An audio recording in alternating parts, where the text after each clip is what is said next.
Oh my gosh, you guys, I remember the first time I ever did one of these daily doses. I was so nervous.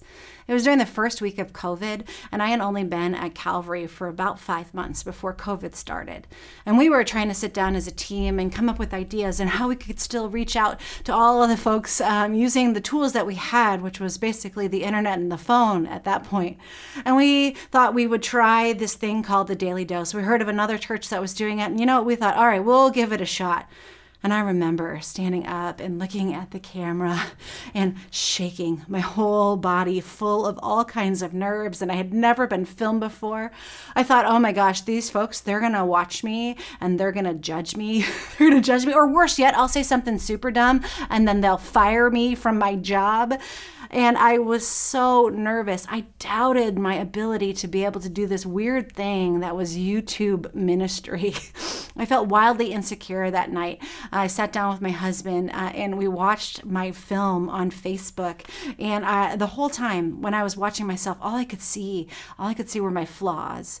The places where my hair looked kind of dumb, or the little splotch I had on my face, or the way that my words didn't come out exactly how I wanted them to come out. All I did was see all the things that I didn't want to see.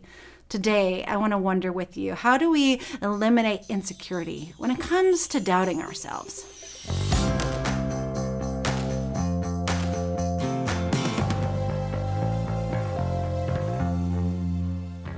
Do you ever doubt what you're capable of?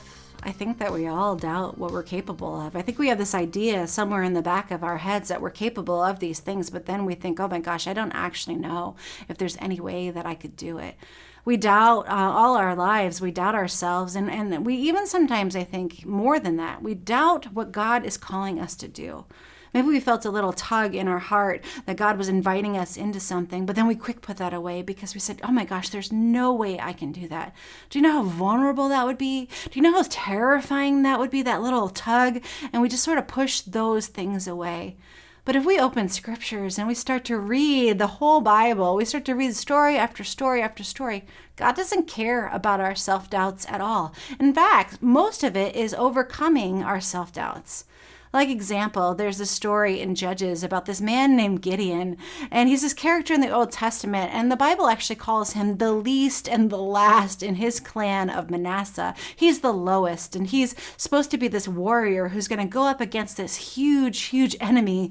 And Gideon, when God says, I want you to go and defeat this huge enemy, Gideon's like, no. Do you know how little and irrelevant I am? Do you know how ill-equipped I am to do this? I can't even take my 3,000 men. And then God says, you know what? You're not going to take 3,000 men. Instead, you're only going to take 300. Can you imagine the amount of self-doubt that Gideon felt as he was walking onto that battlefield?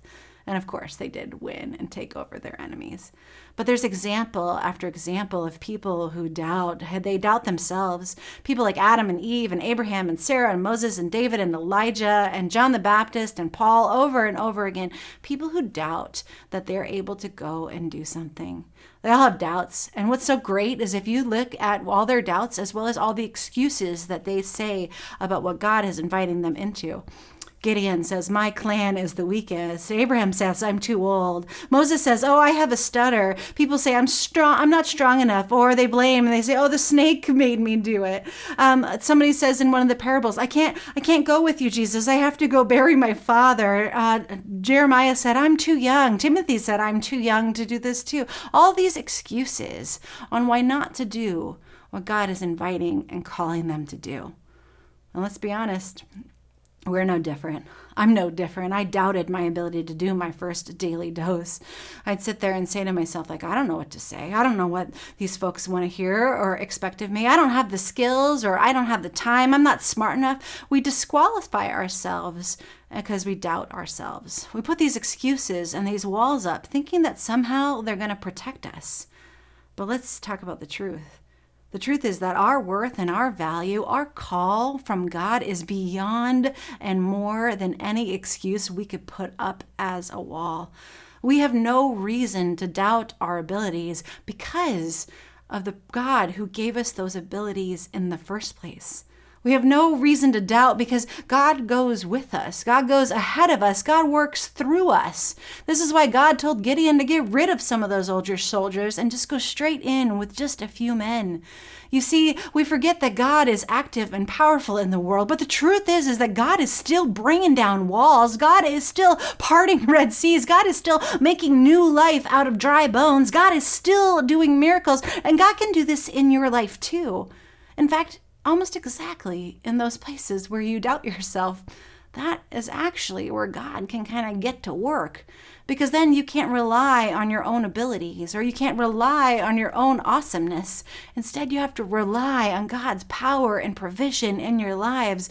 Because if you could do it on yourself, well, then you wouldn't need God to go with you, would you? So here are my friends today. Don't doubt your abilities. Instead, trust in God's abilities to work wonders, miracles, to work courage and braveness, to work boldness through you and your life. Yeah, that's something that we can be secure in.